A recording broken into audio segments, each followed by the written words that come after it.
नमस्कार, news India देख रहे हैं आप और आपके साथ मैं हूं सुरभि तिवारी। बुलेटिन की शुरुआत सबसे पहले बड़ी खबर के साथ करते हैं। तो शपथ ग्रहण के बाद से एनडीए की एक बड़ी बैठक होने जा रही है, जिसमें पीएम मोदी, अमित शाह बैठक का हिस्सा होंगे और साथ ही एनडीए राज्यों के सीएम और डिप्टी सीएम इसमें शामिल होंगे। तो दिल्ली में रेखा गुप्ता ने मुख्यमंत्री पद की शपथ ले ली है और उनके साथ 6 कैबिनेट मंत्रियों ने भी मंत्री पद की शपथ ली है। तो वहीं शपथ ग्रहण समारोह के बाद से एनडीए की बैठक होगी, जिसमें कि पीएम मोदी, जेपी नड्डा, अमित शाह बैठक में मौजूद रहेंगे और एनडीए राज्यों के सीएम और डिप्टी सीएम इसमें शामिल होंगे।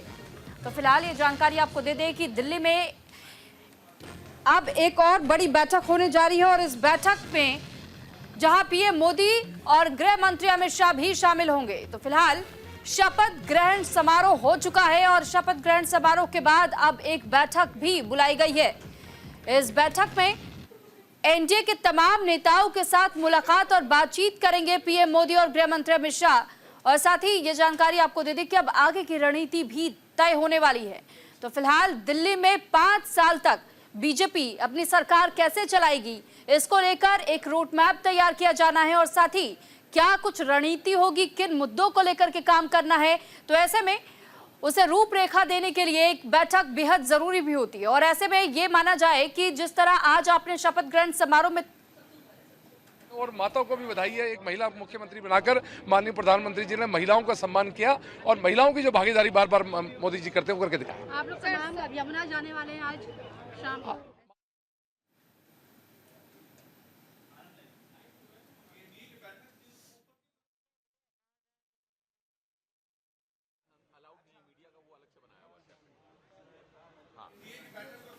तो फिलहाल ये तस्वीरें आप शपथ ग्रहण समारोह के बाद की देख रहे हैं, जहां पर तमाम मंत्री एक साथ ये तस्वीरें खिंचवाते हुए और साथ ही साथ जिस तरह रेखा गुप्ता के नाम को लेकर के जब मुहर लगी और बेहद खुशी का वो पल तमाम दिल्ली वासियों में भी और साथ ही बीजेपी के कार्यकर्ताओं में खास तौर पे नजर आया, क्योंकि बीजेपी जिस तरीके से कई ऐसे पॉइंटर्स रहे जिनको साधने में कामयाब रही है।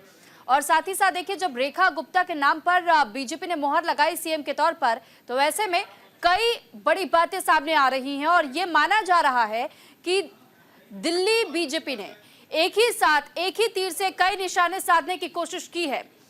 इस पर ज्यादा जानकारी के साथ आनंद हमारे साथ जुड़ चुके हैं। आनंद, सबसे पहले तो यही समझना चाहेंगे आपसे कि शपथ ग्रहण समारोह तो समाप्त हो चुका है, अब एक और बैठक होनी है। इस बैठक में जहां प्रधानमंत्री शामिल होंगे, प्रधानमंत्री के साथ गृह मंत्री भी रहेंगे, क्या कुछ खास इस बैठक में हो सकता है?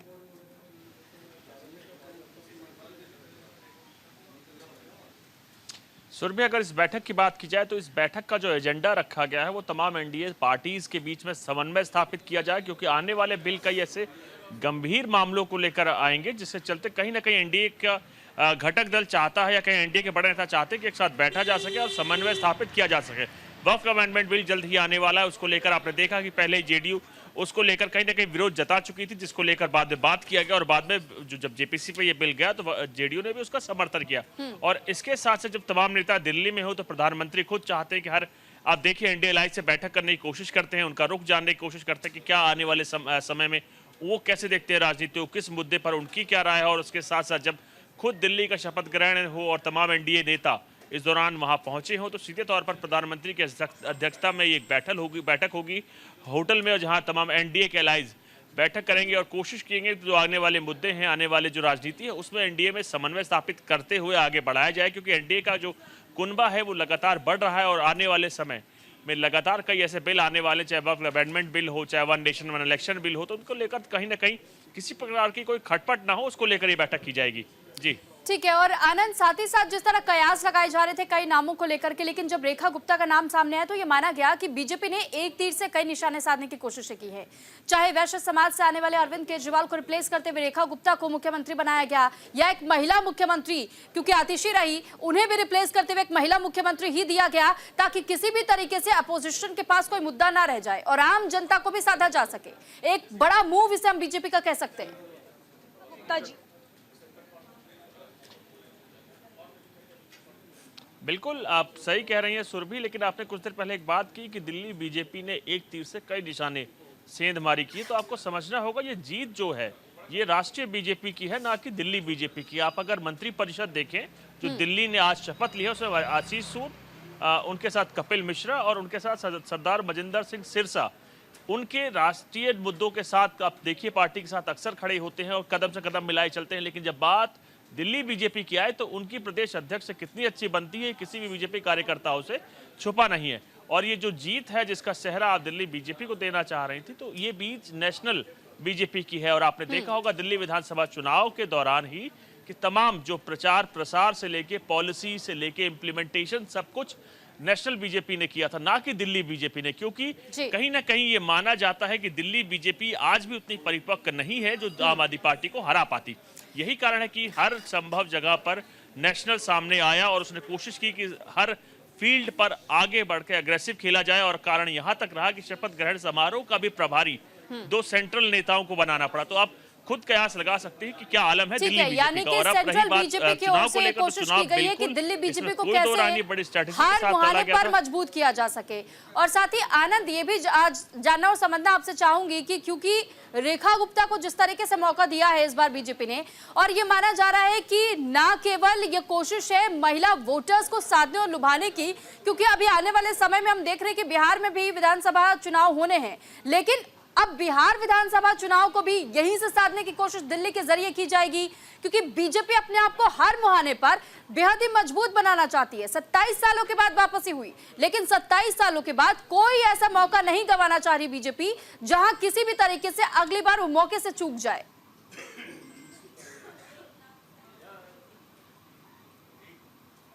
बिल्कुल आपने सही कहा, ये जो मैसेज दिया गया है ये पूरे मैसेज देश भर में जाएगा।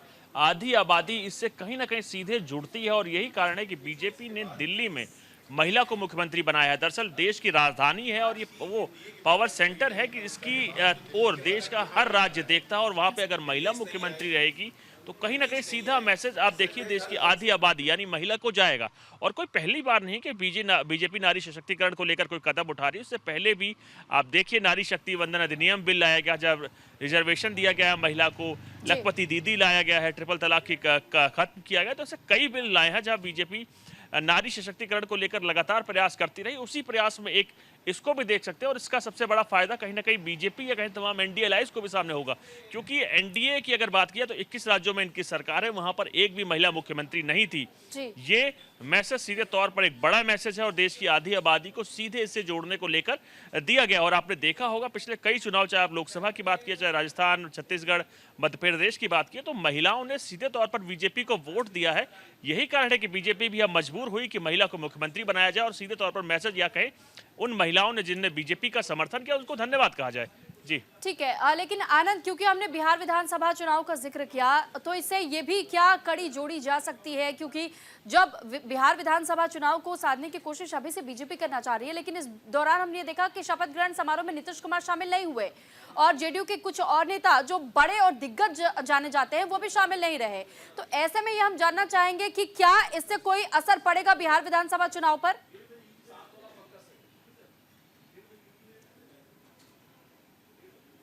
सुरभि, 2 बड़े नेता जो नीतीश कुमार के बाद आते हैं वो कार्यकारी अध्यक्ष संजय झा वहां मौजूद रहे, लल्लन सिंह जो कि केंद्रीय मंत्री है वो वहां मौजूद रहे।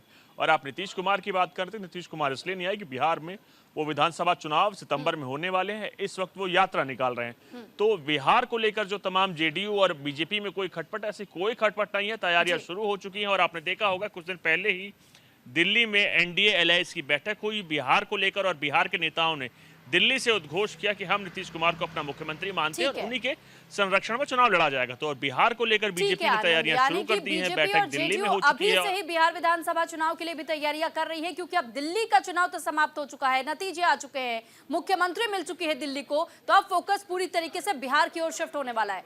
बहरहाल बहुत धन्यवाद आपको तमाम जानकारी हम तक पहुंचाने के लिए। इस बीच एक और बड़ी खबर, दिल्ली की 7वीं मुख्यमंत्री बन चुकी है रेखा गुप्ता। उपराज्यपाल वीके सक्सेना ने उन्हें शपथ दिलाई। रेखा गुप्ता के साथ 6 मंत्रियों ने शपथ ली है। थोड़ी देर में पदभार ग्रहण करेंगी सीएम रेखा गुप्ता, तो सचिवालय जाकर के संभालेंगे ऑफिस का चार्ज। और रेखा गुप्ता दिल्ली की 7वीं मुख्यमंत्री बन चुकी है। उपराज्यपाल वीके सक्सेना ने पद और गोपनीयता की शपथ दिलाई है। रेखा गुप्ता के साथ 6 मंत्रियों ने भी शपथ ली है। थोड़ी देर में सीएम रेखा गुप्ता पदभार ग्रहण करेंगे। और साथ ही ये जानकारी भी आपको दे दें कि अब देश में ये दिल्ली दूसरा राज्य है जहां इस वक्त महिला सीएम होंगे, यानी इससे पहले आपने देखा कि पश्चिम बंगाल में ममता बनर्जी जहां कमान संभाल रही थी और अब से कुछ दिनों पहले तक भी दिल्ली की मुख्यमंत्री एक महिला ही थी, आतिशी, और अब एक बार फिर से महिला के ही हाथों में दिल्ली की कमान, रेखा गुप्ता।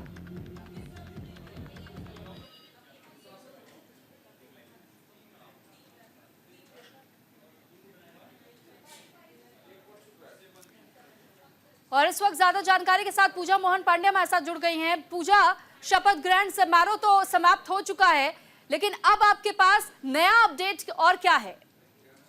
बिल्कुल नया अपडेट और चौंकाने वाला अपडेट कह सकते हैं। खबर पुरानी है लेकिन धमाका नया है। धमाका इसलिए नया है यहाँ पर सुरभि, क्योंकि देखिए यहाँ पर 3 मंच बनाए गए थे। 3 मंचों में जब हम बात कर रहे हैं, सेंटर के मंच पर रेखा गुप्ता शपथ ग्रहण कर रही थी, तो दाईं तरफ जो मंच बना हुआ था उसमें स्वाति मालीवाल बैठी हुई थी। अपेक्षा की जा रही थी कि शायद आतिशी पहुंच जाए यहाँ पर, क्योंकि बीते दिनों जिस तरीके से उन्होंने बयान दिया था, लग रहा था कि वो पहुंचेंगी। लेकिन स्वाति मालीवाल मंच पर बैठी थी और दूसरी, तीसरी, चौथी या फिर 5वीं कड़ी में नहीं, बल्कि पहली लाइन में बैठी हुई थी, जहां पर मनोज तिवारी बैठे हुए थे। बाएं मंच पर तमाम साधु सन्यासी बैठे थे और इसके अलावा समीकरणों की बात अभी आपसे आनंद कर चुके हैं। और एक जिक्र जो कल न्यूज इंडिया पर मैंने किया था, वो मैं दोबारा दोहरा रही हूँ कि कल जब रेखा गुप्ता के नाम का ऐलान हुआ, उनकी साड़ी पर सबकी नजर होनी चाहिए, क्योंकि जब हम साड़ियों का जिक्र कर रहे हैं तो कुर्तों के कलर फेल हुए, लेकिन साड़ी की चरख ने जादू दिखाया कल। और जादू इस तरीके से है कि उसमें संदेश भी था, संदेश आदि आबादी के लिए और संदेश आगामी चुनावों के लिए भी। और चुनाव के लिए किस तरीके से था, मिथिला प्रिंट की साड़ी कल रेखा गुप्ता ने पहनी हुई थी। और मिथिला प्रिंट की जब हम बात करते हैं तो वो बिहार से ताल्लुक रखता है। और अभी एनडीए की बैठक बिहार के लिए चल रही है।